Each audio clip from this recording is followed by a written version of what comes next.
In this video, I will show you how to restrict SSL VPN users by geography or by using public IP addresses. We are going to restrict SSL VPN connectivity from certain countries. By default, SSL VPN is accessible to all public IP addresses from the Internet.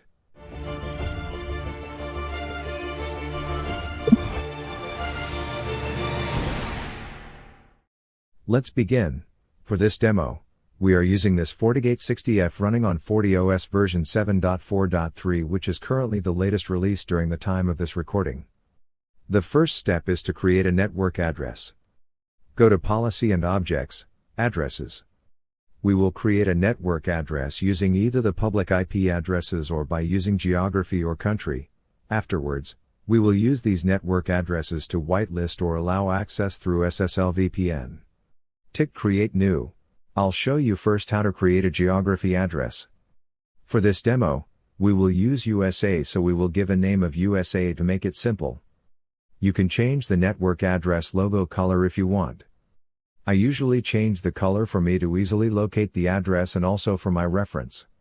For the interface, leave it to any. For the type, change it to geography. For the country, you can scroll down or you can simply search for the country.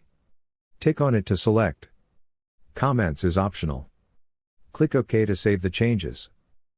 You can see the newly created network address named USA. Notice the logo color is green. This is because we changed the color earlier. Next is we are going to create an address group. Tick on the address group. Tick Create New. We will give a name of allowed public SSL VPN. You can enter your preferred name. Type is group. We can change also the icon color. For the members, we will add the geography address we just created, which is USA. You can scroll down or simply use the search option. You can add multiple addresses to this group. Comments is optional. Click OK to save the changes. You can see the newly created address group and the members, which is USA. We can also add public IP addresses, assuming the SSL VPN user is using a fixed public IP address. Go back to Address. Tick Create New. We can enter a subnet or range. For this demo, we will use range. We will give a name of public IP range Japan, assuming the SSL VPN user is accessing from Japan. For the interface, leave it to any. For the type, you can use subnet if you want. Since we are going to enter range or public IP addresses, then we will choose IP range. Now, enter the IP address range or subnet if you choose subnet. Comments is optional. You can put something for your reference. Again, we can change the icon color. Click OK to save the changes. You can see the newly created address. Now, go back to address group. We will add the newly created IP range to the allowed public SSL VPN group. Simply double-click on it. For the members, click on it to add more members. We will add the IP range address we just created. Click OK to apply the changes. We have now 2 members of the group. Next is we will modify the SSL VPN settings. I did a very basic SSL VPN configuration prior to this video. If you haven't yet configured the SSL VPN, then you can check my other video or check the link on the description below. Scroll down and look for Restrict Access. By default, it's set to allow access from any host.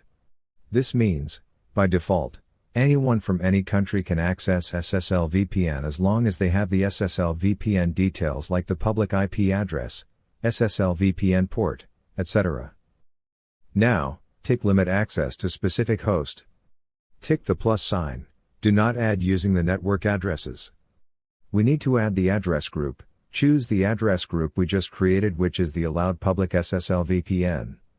You can hover your cursor over it to view the members. Tick on it to add. Now, remove the default address, which is all. We will only allow this group to access SSL VPN. This means that only USA country or USA IP addresses and this Japan range of IP addresses can SSL VPN to this device. The rest will be blocked. Click Apply to save the changes. The next step is we're going to create a service port using the port number we configured for the SSL VPN, which in my case is 10443. Go to Policy and Objects. Services. By default, there's no service configured for this port, so we need to create a new one. Click Create New. We can give the name of SSL VPN port to make it simple. Comment is optional. We can also change the icon color. If you are not sure about the category, then leave it to default, which is uncategorized. For the protocol type, leave it to default. For the address, leave it to default, which is IP range. The destination port is TCP, and enter the SSL VPN listening port, which in my case is 10443. Click OK to apply the changes. You can see the newly created entry. It has a different color because we changed the icon color earlier. The next step is we are going to create a local in policy. If you notice, local in policy is not available by default. We need to activate local in policy in order to view the current settings. Go to System. Feature Visibility. Under Additional Features, look for local in policy. It's disabled by default, so we need to tick on it to activate. Click Apply to save the changes. Let's go back to Policy and Objects. We can now see the local in policy. We can view all the current settings. If you notice, we don't have any option to create new policy. We need to do it using the CLI or command line interface. At the top, we can see the CLI console. Tick on it to open.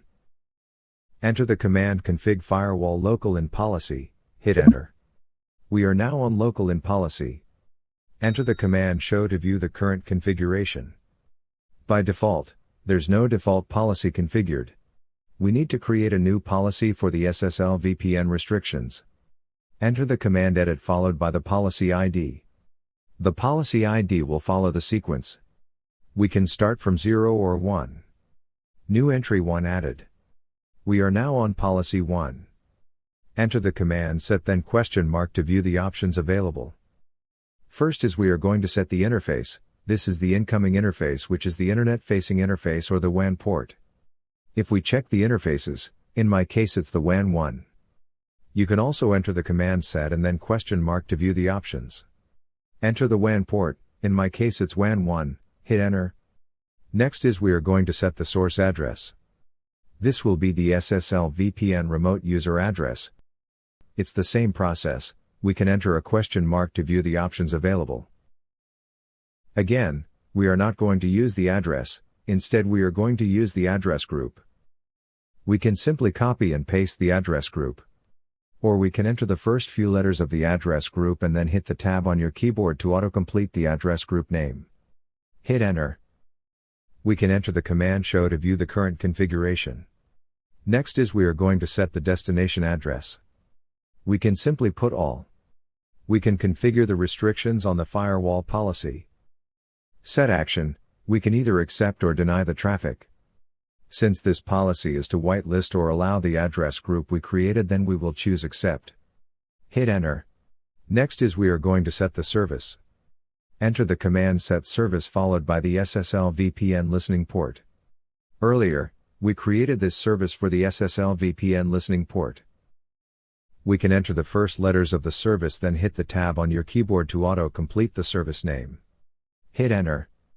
Next is we are going to set the schedule. We can set it to always, this means anytime. You can create a time schedule if you want. You can check my other video for the scheduling. We can enter again the command show to view the current configuration. This is policy ID 1. For this policy, SSL VPN traffic is coming from WAN 1, which is the internet-facing interface. And it only allows the address group allowed public SSL VPN, which is the USA and Japan range of IP addresses to connect through SSL VPN. They can access all or anything. The traffic will be accepted using the SSL VPN port. The SSL VPN address group can connect to the SSL VPN anytime. No scheduling. Some other default configurations are not shown here. To view the full configuration, enter the command show full then hit enter. Here, you can see the full configuration. Again, This is policy ID number 1. The next process is we are going to block the rest of the traffic from other countries or IP addresses. Enter the command next. We just exited policy ID 1 and now we are back to local in policy again. Enter the command edit followed by the policy ID. Again, we need to follow the sequence so we can enter a number that is above 1. We cannot use 1 again, or else it will override the policy 1 configuration. A new entry has been added.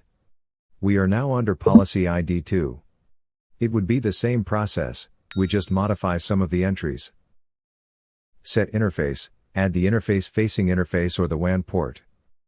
Set source address, since we add and allow the address group in the first policy then we will block the rest so we will choose all. Set destination address, we will set it to all. Set service, we will add the SSL VPN port which we added earlier. Set action deny, this will deny or block the traffic. Set schedule to always, means anytime. Set status enable. Show full to view the full configuration. This policy means, incoming SSL VPN traffic through the WAN port which in my case is the WAN 1 from any country or any public IP address trying to connect to this network will be denied or will be blocked. This is applicable anytime, with no scheduling.